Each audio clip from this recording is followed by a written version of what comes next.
Silent Hill 2 was a game that helped define the psychological horror genre when it came to video games. Released in 2001 by Konami, the game was well known for its storytelling, character development, and absolutely banger soundtrack.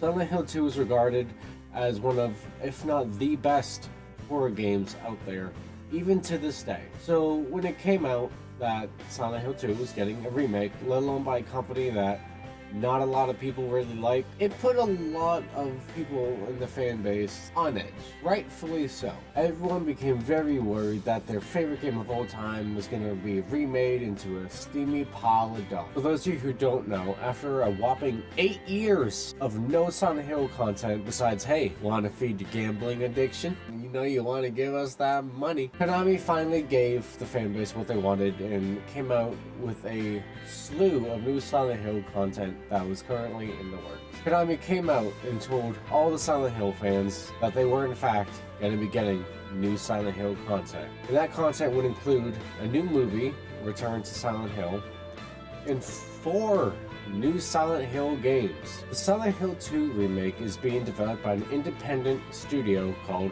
Bloober Team. That's right, independent team, not a AAA team, independent gaming studio.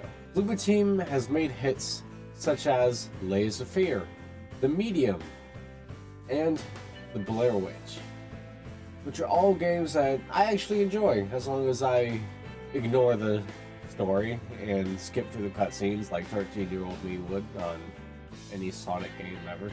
The reason that so many Silent Hill fans are insanely on edge about Bloober Team being the studio to develop this Silent Hill 2 remake is that Bloober Team doesn't really have a good track record when it comes to how they portray trauma and mental health in their video game, which, as most of you would know, is kind of an important thing in Silent Hill 2. Bloober Team has a record of portraying their main characters with mental health and having it be they have mental health issue and trauma, they're just unfixable. Bloober Team's way of portraying it in their games, which I hope most of you can see the problem with that.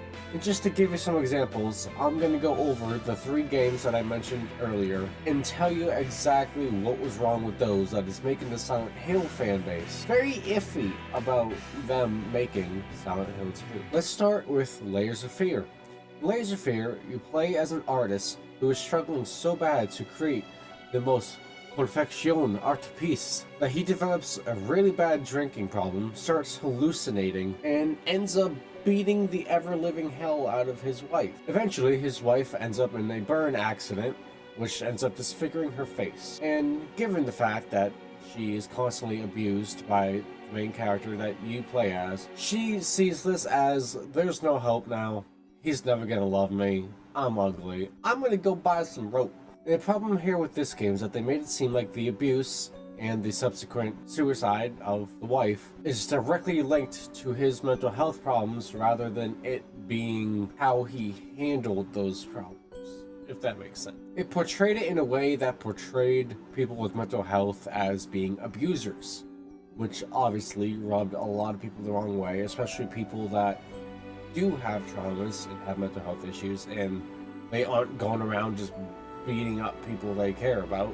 So in the case of that game, portraying somebody with mental health who is struggling as an abuser, making it seem like that's a common theme with people that have traumas and mental health, was not a proper way of portraying it, in my opinion, and in plenty of other people's opinions. And it's actually a pretty harmful portrayal.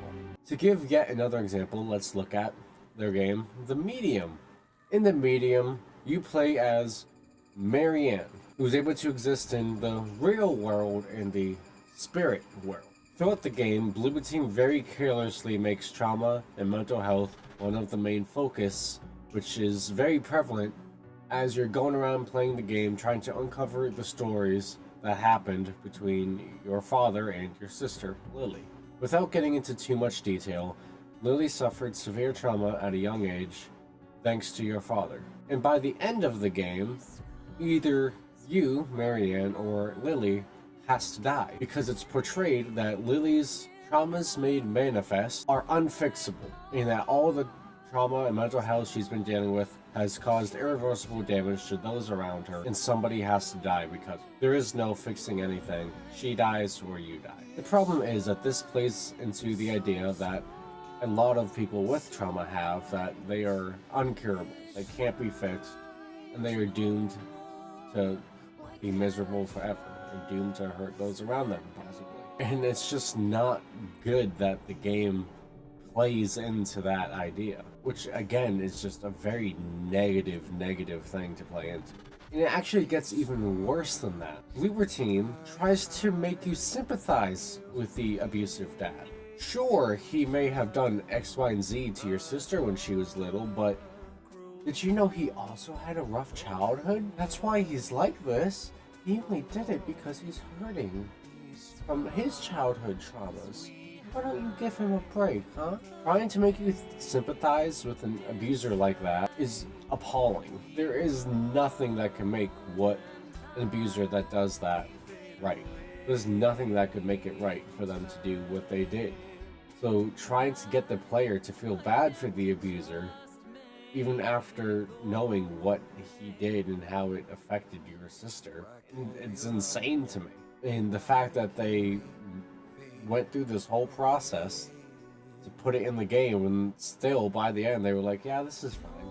It just shows how careless they are with their portrayals, no matter how harmful it may be. They did something similar with their Blair Witch game, in which you play as a war veteran with severe PTSD, and the game ends with you either becoming a child kidnapper or dying to a child kidnapper. Much like The Medium and Layers of Hair, there's no positive ending for you.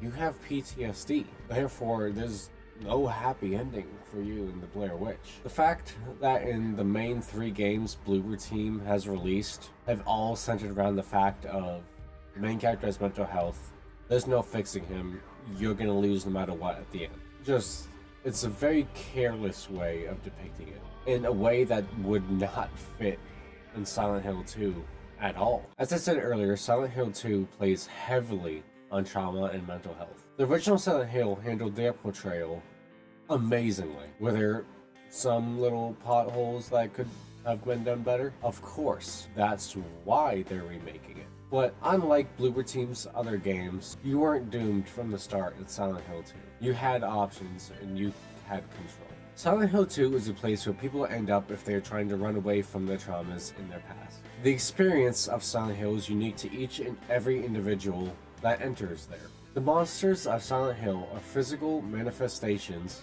of each individual's inner turmoil. In Silent Hill 2, there are 3 main characters: James, Eddie, and Angela. Even though they are all there at the same time, they are each having different experiences in the town. For James, the main character that you play as, the town's monsters are manifestations of different parts of his trauma, like the sexual frustrations he felt when he was trying to take care of his wife, his inner feeling of need to be punished. And during the game, you can do a multitude of different actions to get different endings. You can either succumb to your guilt, which I wouldn't be surprised if that was the only option Bloober Team included, given their track record with the other games I mentioned. Or you can help push James through the fog and into the light, and help him rise above his guilt and above everything that has happened, and help him become a better person. Throughout the entire game, Silent Hill 2 gives you hope. It gives you hope that you can be that better person, that there is a light at the end of the tunnel. And then no matter what you go through, there's something to fight for. It doesn't portray you as utterly hopeless, as someone who's beyond help, who's just never going to be fixed, is just doomed to live a life of misery or die. No matter what, there's always hope for you in the end. And as I've said, that's not something that Bloober Team really likes incorporating in their games. So it's no wonder that everyone's on edge and worried that Bloober Team's gonna do what they do best and take Silent Hill 2 and make it, you have past trauma. You're gonna either die or become a horrible person, which is not what Silent Hill 2 is about. The other complaints I've seen about the remake so far, though, have been relatively small. There's stuff like, why does James look like he's in his early 40s and not early 20s? Or why does this one thing look slightly different? And those people seem to fail to realize it's a remake of a game from 2001, goddammit. Of course things are going to change. If I wanted to play the same exact game that I've played a million times since 2001, I would just play the original game. I would have no reason to play a remake if it's the same exact thing. Of course, it being, what is it, 12 years later? It's been 22 years since it came out. Of course they're gonna want to change some things, or update some other stuff. Are you telling me you've never thought of something that you've made in the past and you're like, you know, I wish I did this instead. It's just part of remakes. Stuff is gonna change. And actually, the whole complaint with James being older, they did that on purpose, just to really drill in the fact that, hey, he's lived a life. He's been through a lot and he's been carrying this around with him for a long time. It actually surprisingly helps the portrayal, which is already slightly better than what Bloober Team usually does, so maybe there's hope for them yet. Given how amazingly Silent Hill 2 portrayed mental health and trauma, it's no wonder people are worried about how Bloober Team's gonna portray it with their track record of how they've portrayed it in the past. Is there the chance that they will completely butcher this remake and do what they always do and portray James as just this helpless lunatic? Yes, it's Bloober Team. Of course there's a chance. Is there a chance that they might not do that this time because they're too worried about pissing off the Silent Hill fanbase that has been waiting years for a Silent Hill game? Maybe. I'm personally willing to give the benefit of the doubt. You know, they've fooled me 3 times so far with their last 3 games, but maybe they can pull out this time. That's what she said! Now, if you would like to watch me play the remake when it comes out, I'll be streaming it on Twitch, and you can find the link down below for that. And if you would like me to do a review of the game when it comes out, just so that we can see if Bloober Team actually did do justice, feel free to subscribe, like, and comment that you want me to do that review, and I will gladly do it. My name's Rikachu. It's been a pleasure, and I hope all you guys have an absolutely amazing day. And I'll see you guys in the next video. Peace, guys.